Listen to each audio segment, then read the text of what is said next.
Hometown Murder Tour is a true crime podcast for entertainment purposes only, assuming you find us entertaining. That being said, stories of violence, sexual assault, and other criminal acts will be discussed using adult language. Consider this your warning.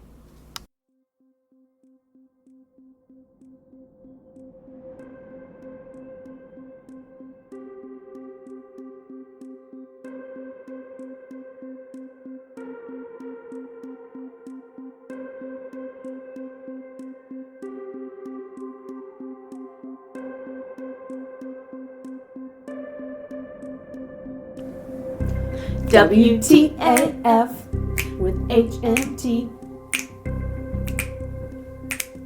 And hello. Hi. What up, bitches? Y'all ready for some fucked up shit? That's the second verse That's of our song. Yeah. Speaking of songs. Oh, man. Yep. We're going to do it.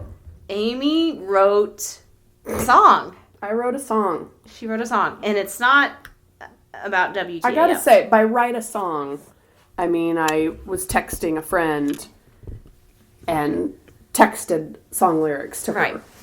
Like spur of the moment. Uh-huh. So it's very timely. Yes, it is. Considering you have been sick. Yes.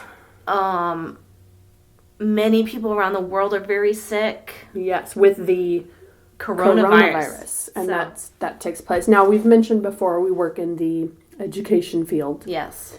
And the sickness is real in the schools right now. It's real right now, At people. least in the 417. Yeah. I don't know about elsewhere, intense, but there are... Attendance is people are low. not making it out. No, it's real bad. Mm-hmm. And so my friend and I were texting back and forth, and we started calling it the school Ronavirus. Right. And so we were just saying, oh, well, they probably out with school Rona, or school Rona this, school Rona that. And she made the comment that it sounded like Sharona, like my school Rona. Like, my school Rona. So we kind of were going back and forth with that. And I'm like, well, yeah, let's just... You want to give her a shout out? Ashley, hey. What up, Ashley? So Ashley came up with the my school Rona phrase, and then I decided to run with it. And wrote a song, and so Sarah's making me do this. I am. You know how I am It's about so stuff. good. I get really embarrassed. Just pretend it's just me. It's just me. Look into my eyes. Gaze into my eyes. No, I'm scared. Okay. Okay. Here we go. That's like peeking. It's always nervous. peeking. I know. All right. So here we go. My school Rona. I'm so embarrassed. By Amy. By me. Here we go. Ooh, my little teenage one. My teenage one, I'm gonna make you sanitize, school Rona. Ooh, I see your nose has run. Your nose has run. Running all down onto that desk of mine, school Rona. Never gonna touch. Get away. Such a dirty place. Always wash your hands. Do not touch. Germs are on your face. My, woo! My school Rona. My school Rona. Verse 2. That's not how it's done. Nope, you're right. Do not come closer, huh? I mean it, son. I just saw the pink in your eyes, school Rona. All the coughs and sneezing. It gets to me. Everyone is dropping like flies, school Rona. Never gonna touch. Get away. Such a dirty place. Always wash your hands. Do not touch. Germs are on your face. My, woo! My school Rona. Yes! Yeah. I love it. Nailed it. You really did nail it. Thank you. I feel like we need to make like a music video Yeah. and send it out to all the schools. It'd be hilarious. Just play it. Maybe we should actually. School Rona. Uh-huh. Really funny. Anyway. My school Rona. Everybody. You're welcome, everyone. So just copyright impending. Yep, copyright. You heard it here. Don't steal Not it. impending. Pending. Pending. Patent pending. Patent pending? Alright, we can't even say it, so Nope. it just got stolen. It did. Alright. Okay. That's it. Bye. Y'all ready for this? Okay, let's get to the stories. Let's do it. Okay. I have no idea. Hi, this is Hometown Murder Tour. Hi, I'm Amy. I'm Sarah. And We've got some what the fucks? Yeah. Apologize for my sniffles and coughing and all of that. She's got Still, corona. I've got my corona. Sorry. I think it's you Me? first. Oh, okay, I have no idea. I think it is. Okay, here we go. Ready? Hoping we didn't do this one before.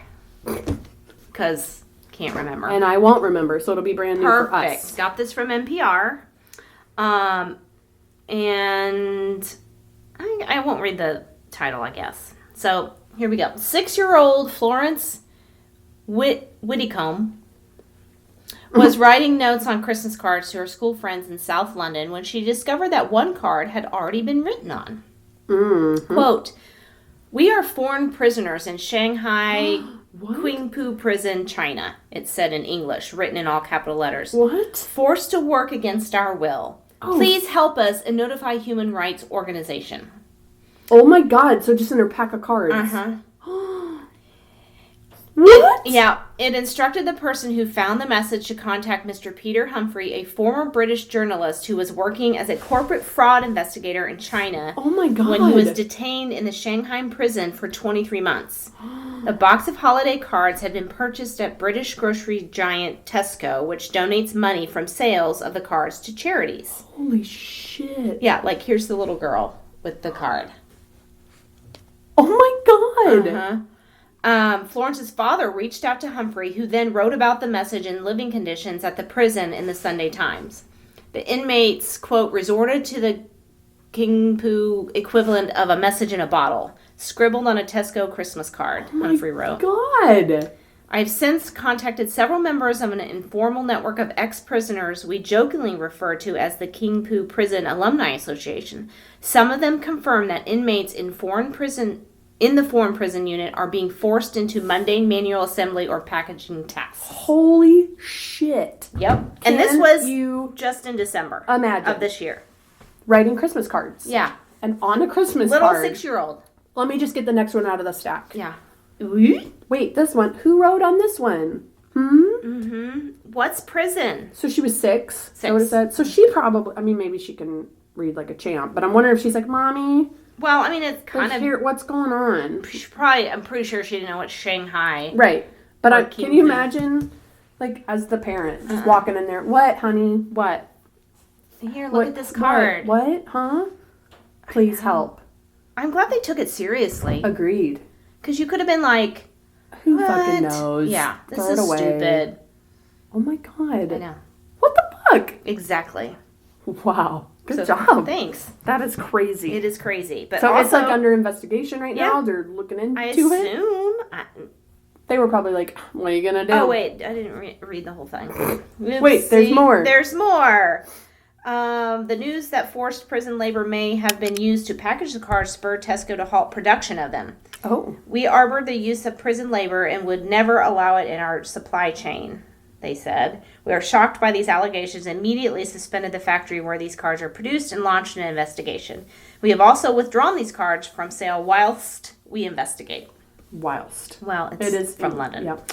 They're so classy. I know they are. And they spell everything with an O-U. Mm-hmm. Like labor is Favorite. O-U. Yeah. Yeah. It's very fancy. Color. Mm-hmm.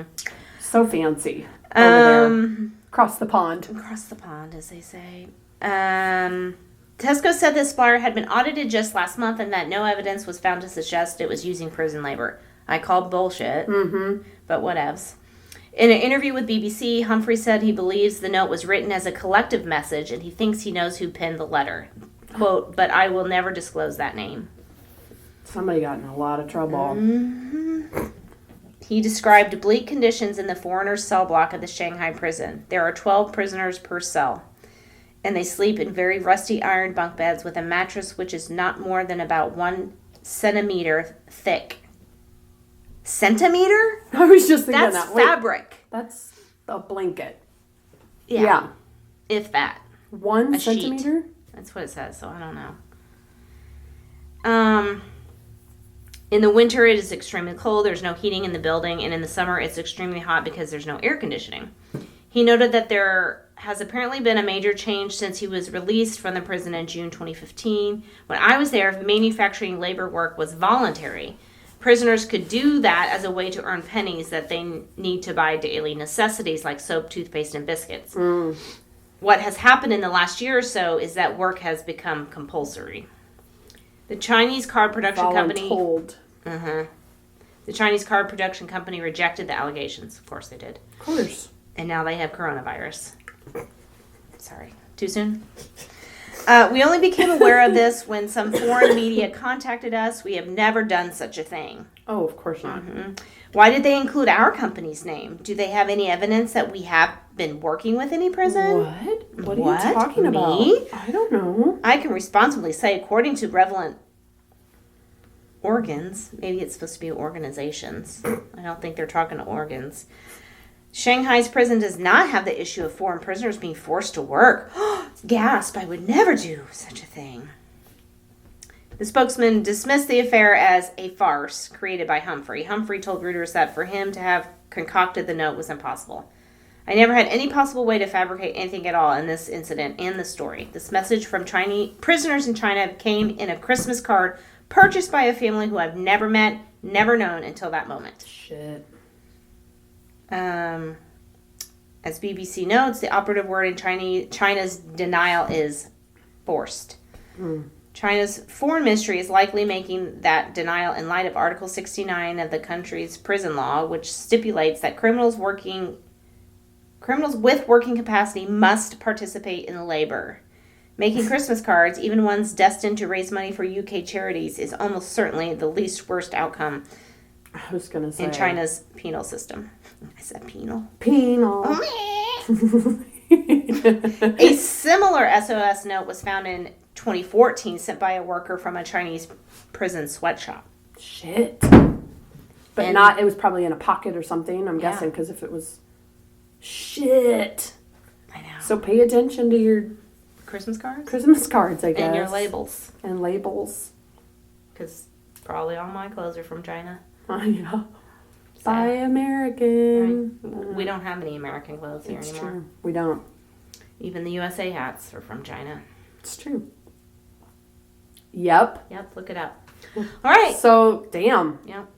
Now I feel awful. Feel bad. I feel real bad. Well, this is going to make you feel good. Okay, good. Let's do you. So here we go. I am going to read the title. Okay. Just to set the tone here. Then I'm going to get into it. So Let's get it. This is from this November. So this past November, 2019. Not this November in the future. We're not in the future yet? Nope. Okay. This past November.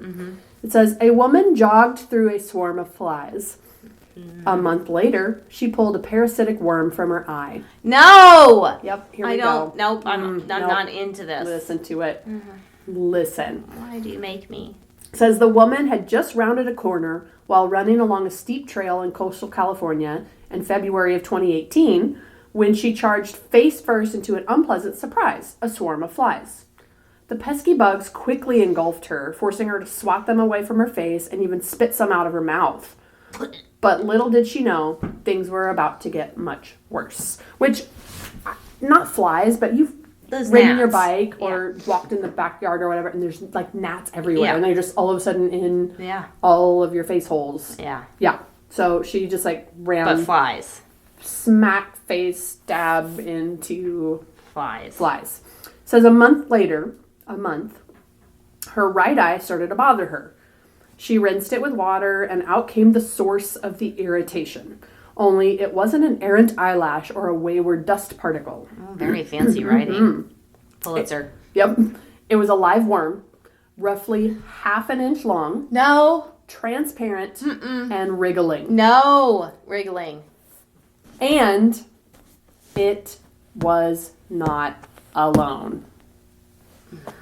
Yep. This is very triggering for I know, me. because earwig in your ear. Yes. Sarah, eyeball. Okay.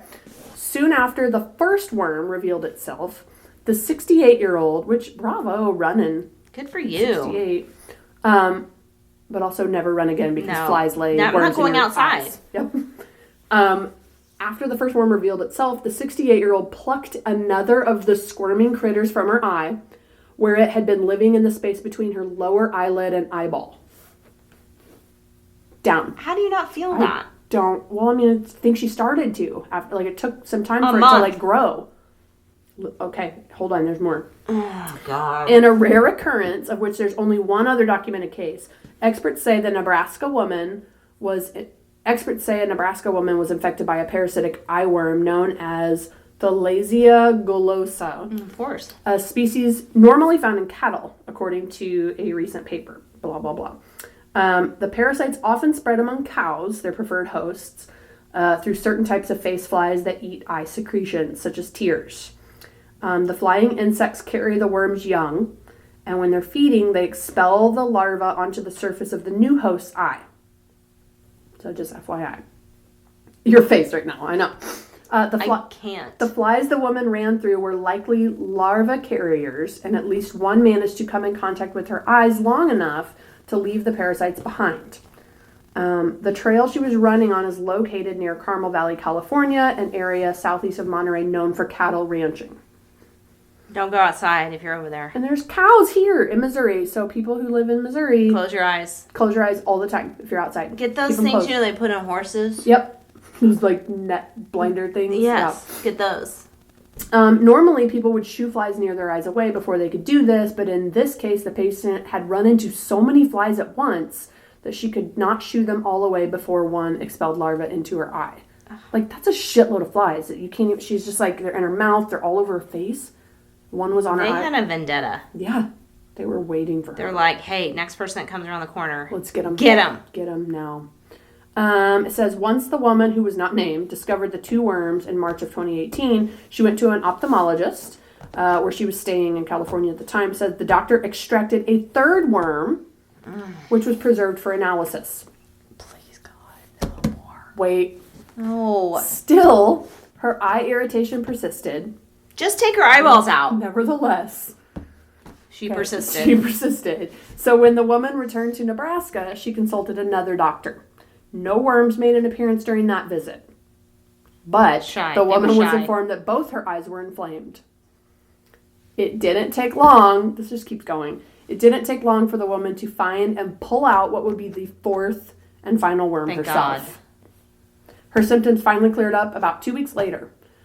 Meanwhile, the worm sample was making the rounds. It was first sent to California Public Health, blah, blah, blah, CDC. They're famous. Right? Famous worms. The researchers nailed down the exact species and notified a significant detail about the eye worm. Did they literally nail it down? I think, yeah. The worm was an adult female, and her eggs contained... And her name was Sylvia. Her eggs contained developed larvae. She had 4 children. Indicated... She loves long walks on the beach. She loves, yeah. Indicating that humans are suitable hosts for the reproduction of this worm. She's advanced. Right? It goes into, I guess, the Nebraska's... Her experience was preceded by a case involving a 26-year-old woman who got the worms in 2016 after being in cattle fields. She had 14 of the translucent worms removed from her eye. No! Yeah. It says, though there have only been 2 recorded occurrences of the parasite showing up in humans, the relatively short time period between the first and second case suggests that this may represent an emerging zoonotic disease in the United States. Cool. Mm-hmm. Cool. While it may just be a fluke of 2 cases, it does raise the possibility that something might have changed in the ecology of the worm in the USA to cause it to start occasionally infecting humans. It's called revenge. Mm-hmm. Yeah. Says you have to have the right fly with the right bug and the right timing. We just don't see it very often. And then it just kind of goes a little bit more. We don't see it ever again. So here's a picture of the worm. I don't want to see it. It's actually not, it's more microscopic looking. It's not as terrifying. But what? As long as there's not a picture of her actually plucking it out of her eye. Right. No. 4. Just in her eye. No. Living in there. I mean, I can't. Can you imagine pulling a worm? The ear was bad enough. Pulling it out. Like seeing it wriggling. Stop it. I don't like it. In your eye. I don't like it. Get it out. Get it out. Anyway. Thanks for listening. Don't go outside. And if you do, close your eyes. Stay away from cows. And Don't buy Christmas Christmas cards. cards. Okay. All right, bye guys. Okay, bye.